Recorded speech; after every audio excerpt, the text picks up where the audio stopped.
75 days ago, I decided to risk it all and move to Bali. It's always been a dream of mine to create content and build my business. But the big problem is Bali is too fun. There's always something new and awesome to do here, but this naturally won't help me hit my goal. So I started researching different ways to improve my focus and found this new viral challenge, 75 Hard. For 75 days, you're looking completely on your goals. Give everything that you've got and analyze your progress at the end. And that's exactly what I decided to do.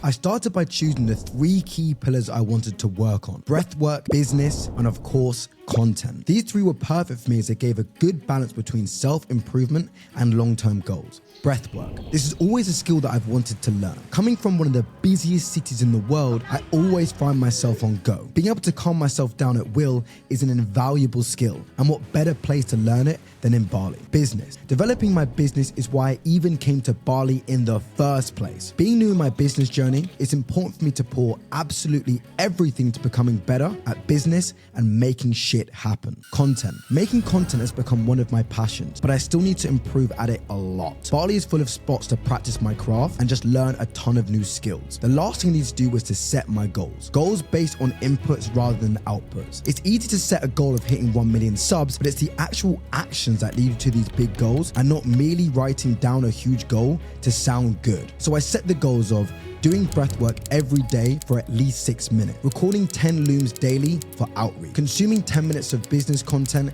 daily, and of course, uploading once a week on YouTube. Naturally, at the end of the challenge, I'll see where I failed, what progress I actually made, and most importantly, where I can improve. Jotting everything down on Notion with a zero tolerance policy. With my pillars now locked in, the only thing left to do was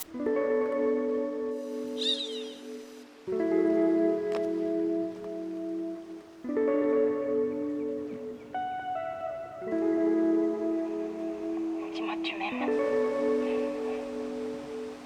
Dis-moi juste que tu m'aimes, parce que moi, je ne saurais jamais te le dire la première, j'aurais tant peur que tu crois que c'est un jeu. Sauve-moi. Je t'en prie.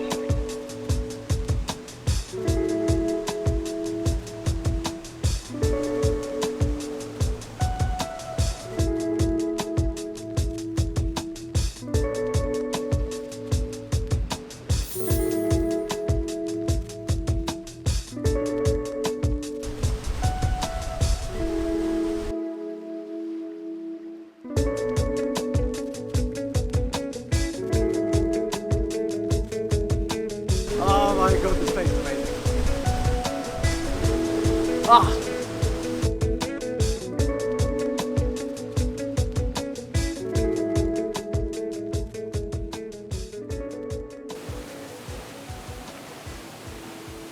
Oh man.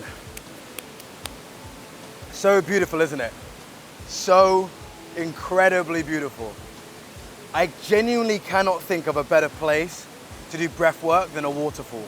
I know it's so loud right now, I know it's so incredibly loud, but I am getting such a sense of calm of just being here.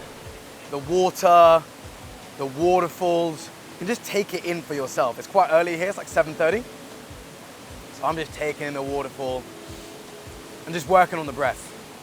Let's do a little practice with me. Let's go.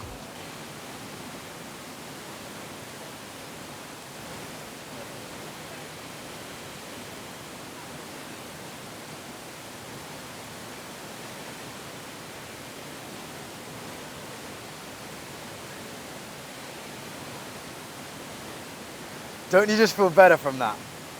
Don't you just feel like a little bit better from doing 30 seconds of breath work? Nothing better. Nothing better than breath work. I say this in damn near every video, but moments like this make me feel so blessed, so lucky. And hopefully, you're getting a little bit of dopamine too. Bali is full of spots where you can find peace and tranquility. There's something about a waterfall that brings another level of calm to your psyche. Being able to have a clear moment for myself and think about my past mistakes and what I want to improve on just felt awesome.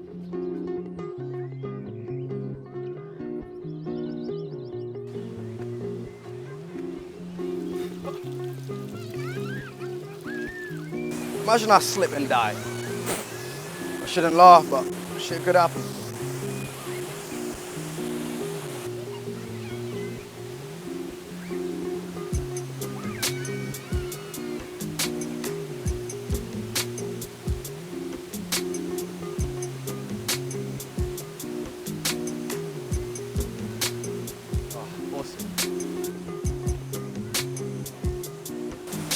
testing the breath for sure. It would be absolutely criminal if I didn't FPV drone this one.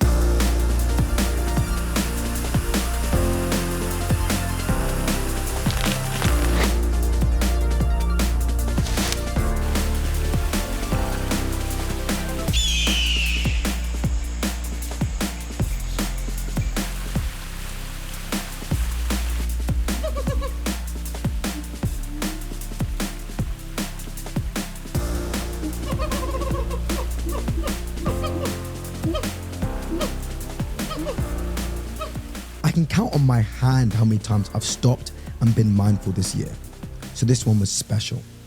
I continued to practice working my breathing techniques as the weeks went by. It became easy to find nice spots throughout the island to just practice mindfulness and be with your own thoughts. I was really surprised by how much better I felt after doing breath work each day. If you're always on the go like myself, breath work may be something that can calm you down and make you feel that much better. But to be honest, I was always skeptical of things like breath work and meditation. But this short but awesome journey showed me how silly my past thinking was. I even made sure to start my day with breath work even before sending emails, and it set up my day the right way. Mindfulness does not and probably never will come easy to me, but making time to practice daily was really helping. Breath work really is a must.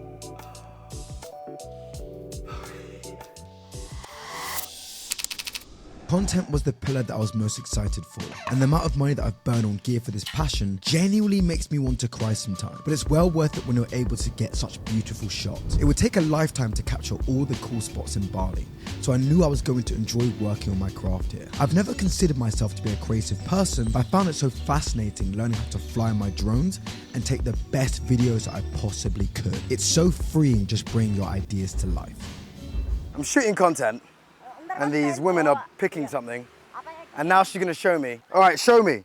Where are we going? Ow! You just hit me in the dick, which fucking hurt. All right. I don't know what you're saying right now. The shit that I get myself into. All right, where are we going? What were you picking? I need an Indonesian translator. Show me. She said, take some photos and videos of me that I can post on WhatsApp, and then I'll show you what we do, like the farming stuff. I proceeded to take the photos. What the fuck is going on right now? I do not consent to this. I do not consent. I do not consent to this. Yes. No, I do not consent. And she did not show me the farming stuff. I got played.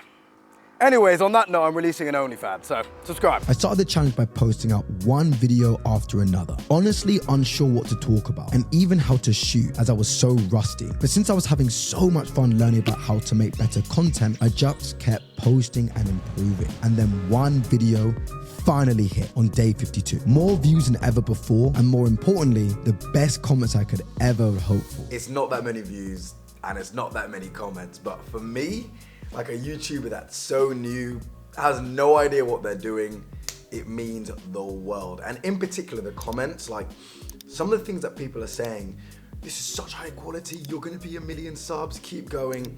Like that means a lot to me. When you're trying something new, you feel kind of insecure, you feel a bit embarrassed about it, talking about it. So just having people be like, nah, you're doing the right thing, you will make it, just continue.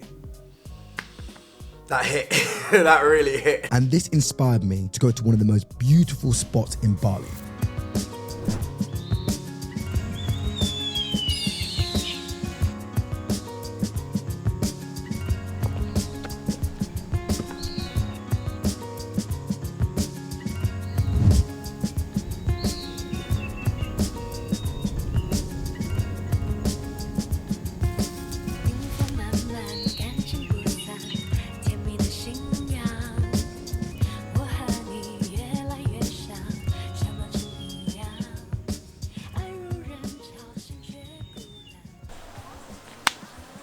King rice fields. Butchered that. Something rice fields. I don't know, but god damn, this place is beautiful.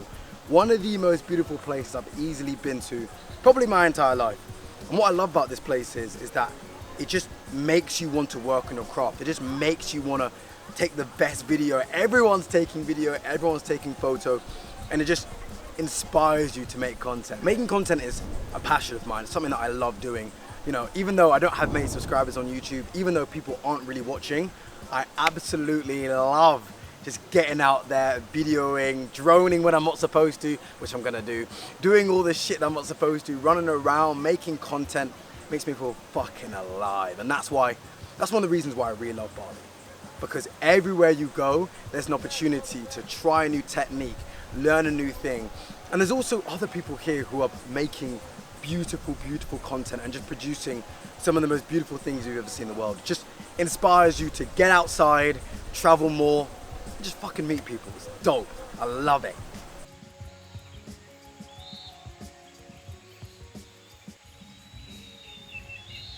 Truthfully, I've always had doubt about whether I could actually become successful in business, always feeling like I was missing something. So this pillar made me feel the most insecure by far, and would therefore require the most discipline to not self-sabotage. But I just focused on my input, being sure to stick to my targets instead of how I felt about my targets, sending 10 looms each day without fail. 10 looms quickly became 100 as I got into a nice groove, and I finally started to see some actual progress. I haven't been able to land a client yet, but the responses that I've got from people has been so promising and frankly motivating. One of my mentors said to me that it takes up to 300 emails that you send to prospective clients to get one positive response. The fact that I'm getting positive responses already is frankly fucking awesome and shows I have to just keep going. So nice problem to have. Each day I tried to consume more and more business content which would make me improve faster, applying these lessons to improve my emails, my looms, and my mindset as a whole. Although I've got some positive responses, outreach is so difficult to do. It's so hard to build any business. Go through that period of, what am I doing? This makes absolutely no sense. This will never work. But that's definitely where you have to keep pushing. And this brought me to the end of 75 Hard. Moment of truth. Let's see how I did. Quick recap of the things that I was tracking for the last 75 days. Breathwork every single day, doing outreach every single day, and consuming business content every single day for 75 days. And whether I did or didn't do it, I would put it into a tracker. So now I have all this data. If we look here, August, business content, I didn't consume that much. 50% of the time, not great. Recording looms, outreach, I knew outreach was gonna be good. I was really hot on my outreach in general. And it's also because I started to see positive replies. Breathwork, I got the initial dopamine hit of doing breathwork. So then, 75% gave me a pretty decent score. September was worse. And the reason why September was worse is because I got into the swing of Bali, and I'm gonna just be so real. I just found myself doing more shit and having more fun, which is kind of bad for 75 Hard, but business content actually went up, recording looms went down, and breathwork went down, which giving me, to be honest, a worse average. October, I decided to lock in a lot more because I had met people, and I was like, okay, I need to make this bread. I need to make this bread. So for October, the business content was at 61%. Recording looms was in the 90s, which I'm pretty happy about. And breathwork went up yet again because I was like, lock-in time. So not the best performance in the world, not the worst. Like let's be objective about ourselves here. I definitely have room for improvement, but I'm really happy that I did this, to be honest. Although I was unable to build a massive business in 75 days or even skyrocket my channel, the last 75 days set an excellent foundation for success in the future. It's easy to worry that you're making no progress as things don't appear to be changing, but naturally they are, and you are getting better. Great things take time, and we just need to be patient with ourselves. If we stick with it, we will for sure make it. Thanks for watching. I'll see you for the next one.